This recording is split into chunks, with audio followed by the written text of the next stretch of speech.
नमस्कार दोस्तों, star news में आप सभी का स्वागत है। मैं रिंकू यादव।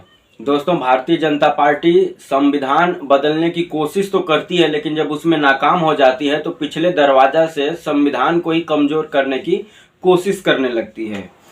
भाजपा के नेता और केंद्रीय मंत्री शिवराज सिंह चौहान का एक बयान आता है जो बोलते हैं कि संविधान से समाजवाद और धर्मनिरपेक्ष शब्दों को हटा देना चाहिए।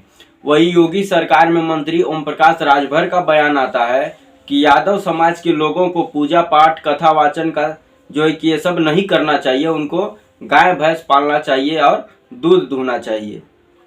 वही तमाम जाति को लेकर के उनका कोई न कोई कमेंट आता है। इससे ये दर्शाता है कि जो भारतीय जनता पार्टी या उसके जो गठबंधन दल के नेता हैं वो समाज में, भारत में जो है कि वही वर्ण व्यवस्था फिर से कायम करना चाहते हैं जो पहले था। इनका मकसद वही है कि संविधान को खत्म करके मनुस्मृति लागू की जाए, जिसमें जो उच्च जाति के लोग हैं उनका राज फिर से कायम हो सके और जो पिछड़ी जाति के लोग हैं, जो दलित समाज के लोग हैं, जो आदिवासी समाज के लोग हैं, जो अल्पसंख्यक समाज के लोग हैं, इनके ऊपर कब्जा किया जाए, इनके ऊपर राज किया जाए। और इसी जो है कि कोशिश में भारतीय जनता पार्टी जब से सत्ता में आई है तब से लगी हुई है, लेकिन हर बार वो नाकाम होती है। तो लेकिन इस बार जो है कि भारतीय जनता पार्टी को जब समझ में आ गया कि संविधान को बदल नहीं सकते हैं, मनुस्मृति को लागू कर नहीं सकते हैं, तो क्यों ना संविधान को ही धीरे धीरे करके कमजोर किया जाए। और जब संविधान कमजोर हो जाएगा तो ऑटोमेटिक जो है कि वर्ण व्यवस्था जो है कि लागू हो जाएगी। वर्ण व्यवस्था के आधार पर लोगों को जीने पर मजबूर कर दिया जाएगा। और जब वर्ण व्यवस्था लागू हो जाएगी तो जो बड़े जाति के लोग हैं उनका वर्चस्व जो है कि ऑटोमेटिक जो है कि लागू हो जाएगा। इसीलिए जो शिवराज सिंह चौहान है वो बोलते हैं कि संविधान से समाजवाद और धर्मनिरपेक्ष शब्दों को हटा देते हैं। वही योगी सरकार के मंत्री ओम प्रकाश राजभर के बारे में आप सबको पता होगा कि ये हर चुनाव में कोई दूसरा गठबंधन जो है कि तैयार कर लेते हैं। जैसे 2017 में ये भाजपा के साथ थे, जीतते हैं, मंत्री बनते हैं, लेकिन कुछ सालों के बाद जब इनको लगता है कि अब 22 में शायद भाजपा हार जाएगी और इनको मंत्री पद नहीं मिलेगा क्योंकि उस गठबंधन में थे, तो उस गठबंधन को छोड़ करके समाजवादी पार्टी में आ जाते हैं। समाजवादी पार्टी के साथ गठबंधन कर लेते हैं अखिलेश यादव के साथ। उसके बाद ये भर भर के भाजपा और उनके नेताओं को गाली देना शुरू कर देते हैं। मोदी को दुनिया का सबसे बड़ा झूठा बताते हैं और दूसरे नंबर के झूठा योगी आदित्यनाथ को बताते हैं। और यही नहीं रुकते हैं, योगी आदित्यनाथ को तो यहाँ तक बोलते हैं, हर चुनावी सभा में ये बोलते थे कि योगी को तो जाकर के गोरखपुर मंदिर में घंटा बजाना चाहिए, ये मुख्यमंत्री बना बैठा है। और इसको योगी आदित्यनाथ को ये दुनिया का दूसरा सबसे बड़ा झूठा बताते थे और मोदी को दुनिया का पहला सबसे बड़ा झूठा बताते थे। लेकिन फिर चुनाव होता है, उसके बाद भाजपा जो है कि चुनाव जीत जाती है और ये रहते हैं सपा के साथ गठबंधन में, तो ये फिर मंत्री नहीं बन पाते हैं। तो फिर इनके अंदर जो है कि लालच पैदा होती है कि सपा के साथ मिलके कुछ फायदा है नहीं, उधर चले जाएंगे तो मंत्री पद मिल जाएगा।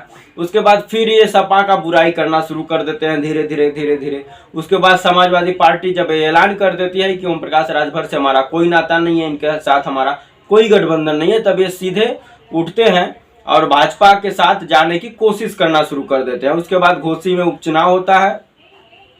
भाजपा इनको जो है कि एक ड्यूटी लगा देती है कि दारा सिंह चौहान को घोसी से जो उपचुनाव होने वाला है वहां से जिता कर लाइए, उसके बाद आपके साथ गठबंधन भी होगा और आपको मंत्री पद भी मिलेगा। लेकिन उधर सुधीर सिंह जो होते हैं, सुधाकर सिंह, जो समाजवादी पार्टी से चुनाव लड़ रहे थे घोसी से, और वहीं भाजपा गठबंधन और भाजपा से लड़ रहे थे दारा सिंह चौहान, वहां पर हार हो जाती है दारा सिंह चौहान की। ओम प्रकाश राजभर भरपूर कोशिश करते हैं अपने दोनों बेटों के लेकर के, लेकिन दारा सिंह चौहान को जिताने में वो कामयाब नहीं होते हैं। वहां पर समाजवादी पार्टी सुधाकर सिंह को सीट निकाल लेते हैं। उसके बाद फिर इनका जो है कि मंत्री बनने का काम पर स्टॉप लग जाता है, लेकिन ये दिल्ली दरबार का जो है कि चक्कर काटते काटते आखिरकार योगी सरकार में मंत्री बन ही जाते हैं। जब ये मंत्री बन जाते हैं तो पहले ये बोलते थे, जब सपा के साथ गठबंधन में रहते थे, कि भाजपा के जितने नेता हैं या भाजपा के साथ जितने गठबंधन दल हैं उनके जो नेता हैं वो लीडर नहीं लोडर हैं। उनको जो भाजपा लोड करके दे देती है वही वो बचते रहते हैं। तो वही हाल अब ओम प्रकाश राजभर का भी हो गया है। भाजपा इनको लोड करके दे दी है और ये बचते रहते हैं। ये नेता नहीं लोडर है, यानी लीडर नहीं है लोडर है। और इसीलिए अब इनको लगता है कि अपने बेटों को भी सेट करना होगा। अब आगामी चुनाव हो रहा है विधानसभा का, 27 में होने वाला है, तब इनको दोनों बेटों के लिए सीट चाहिए, खुद अपने लिए सीट चाहिए, क्योंकि इनकी जो छोटी सी पार्टी है 1-2 जिलों में सिमट के रह गई है। तो अब कम से कम इनको ये टेंशन है कि अपने दोनों बेटों को सेट कर दे ओम प्रकाश राजभर, जो अरविंद राजभर और अरुण राजभर है। तो अब भाजपा को खुश करने के लिए, ताकि सीट ज़्यादा मिले और इनके जो दोनों बेटे हैं वो सेट हो जाए राजनीतिक तौर पर, तो ये अखिलेश यादव के ऊपर निशाना साधते हैं। और ना सिर्फ अखिलेश यादव के ऊपर बल्कि पूरे यादव समाज के ऊपर जो है कि अपशब्द बोलते हैं कि यादवों का काम कथा कहना नहीं है, यादवों का काम पूजा पाठ करना नहीं है, यादवों का काम तो भैंस और गाय पालना है और दूध दूह करके उनका बेचना है। कोयरी समाज के लोगों को बोलते हैं कि उनका काम है बैगन और सब्जी उगाना। तमाम प्रकार के ऐसे सब जातियों के ऊपर कमेंट करते हैं। मुसलमानों को बोलते हैं कि ये अखिलेश यादव की पिछलग्गू बने हुए हैं ये लोग। और आप सबको पता होगा कि जब ये भाजपा के साथ गठबंधन में नहीं थे तो ये घूम घूम कर पूरे जिले में, जहाँ 2-4 जिले में इनका जनाधार है, गाजीपुर, बनारस, बलिया में, तो ये घूम घूम कर बोलते थे कि उत्तर प्रदेश का मुख्यमंत्री मैं एक दिन किसी मुसलमान को बनाऊंगा। लेकिन ये इस समय जिस सरकार में, गठबंधन में सरकार चल रही है भाजपा की, उसमें ये खुद तो मंत्री बन गए हैं, लेकिन इनकी औकात नहीं कि कोई एक उप मुख्यमंत्री बनवा सके। लेकिन बातें इनका बड़ी बड़ी होती है, तो इनके बात का कोई वैल्यू होता नहीं है। ये अपने समाज का भी कोई अभी तक जो है कि भला नहीं करवा पाए हैं और अपने समाज को गुमराह करके केवल अपना और अपने बेटों का जो है कि सेट करने में लगे हैं। अपने तो खुद मंत्री बन चुके हैं, अब दोनों बेटों को सेट करने के चक्कर में ये अपने समाज को गुमराह कर रहे हैं। और अपने समाज को गुमराह करके उनका वोट तो ले लेते हैं, लेकिन अपने समाज का भी भलाई नहीं करवा पाते हैं भाजपा से। तो इसी से अंदाजा लगा सकते हैं कि ओम प्रकाश राजभर जैसे नेता केवल कुछ जिलों में जिनकी पार्टी सिमट चुकी है, समाजवादी पार्टी के जो है कि कंधे पर बैठ करके 6 सीटें लाते हैं 2022 में। उसके बाद ये भाग जाते हैं भाजपा के साथ और मंत्री बन जाते हैं। इनकी कोशिश थी कि इनका जो बेटा है अरविंद राजभर, ये भी सपा के कंधे पर बैठ करके चुनाव जीत जाए, और कोशिश भी करते हैं। बनारस की एक सीट से चुनाव भी लड़ाते हैं, लेकिन इनका बेटा हार जाता है। फिर इनको जो है कि मंत्री बनने की जो है कि हलचल पैदा होती है इनके अंदर, और भाजपा में भाग के मंत्री तो बन जाते हैं। लेकिन मंत्री बन जाने के बाद भी इनकी इतनी हैसियत नहीं है कि योगी आदित्यनाथ से आंख में आंख मिला करके अपने समाज के लिए ही कुछ जो है कि व्यवस्था कर दी जाए। इनकी इतनी भी हैसियत नहीं है। तो ये केवल अब अपने नेताओं को खुश करने के लिए, एनडीए में जो सहयोगी दल हैं उनको खुश करने के लिए, भाजपा को खुश करने के लिए, ताकि 2-4 सीट ज़्यादा मिल जाए 2027 के विधानसभा चुनाव में, ताकि इनके जो दोनों बेटे हैं उनको राजनीतिक तौर पर सेट किया जाए। इसलिए ये अखिलेश यादव समाजवादी पार्टी पर अनाप शनाप बयान आए दिन देते रहते हैं, ताकि मीडिया में भी बने रहें। इनको तो कोई पूछता है नहीं, इनको तो इनके गठबंधन दल के नेता ही नहीं पूछते हैं।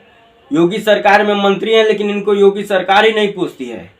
तो अब इनको ये है कि अब तो मेरा कोई नाम लेने वाला नहीं है, मेरी तो मीडिया में चर्चा भी नहीं है, पेपर पत्रिका में कहीं नाम भी नहीं आता है कि हाँ कोई ओम प्रकाश राजभर नेता है, वो मंत्री भी बना है। तो अब इनको सोचती है कि अखिलेश यादव भी एक उत्तर प्रदेश में ऐसा नेता है जिसका नाम लेकर के कुछ जो है कि प्रशंसा पाई जा सकती है।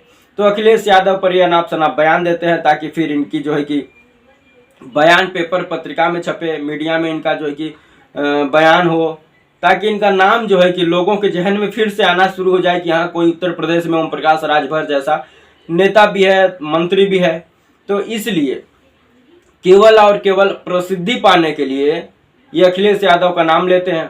अब अखिलेश यादव इतना बड़ा नेता, ऐसे ऐसे नेताओं का जब अपने जुबान से नाम लेना शुरू कर देंगे तो ये तो ऑटोमेटिक स्टार बन जाएंगे।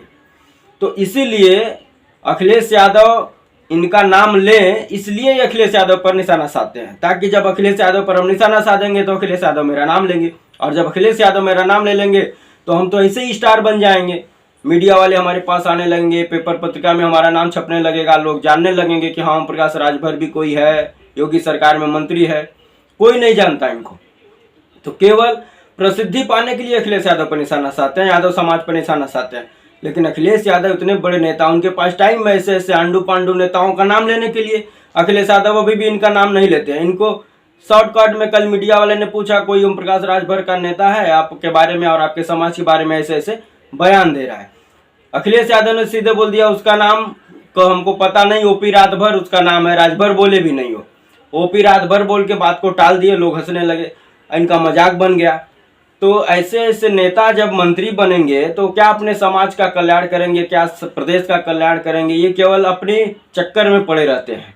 तो दोस्तों ओपी राजभर के बारे में जिस प्रकार से ये पिछले चुनाव में 2022 में भारतीय जनता पार्टी और उसके नेताओं के लिए जो बयान दिया था, सेम वही काम अब समाजवादी पार्टी, अखिलेश यादव और यादव समाज के लिए करना शुरू कर दिया है।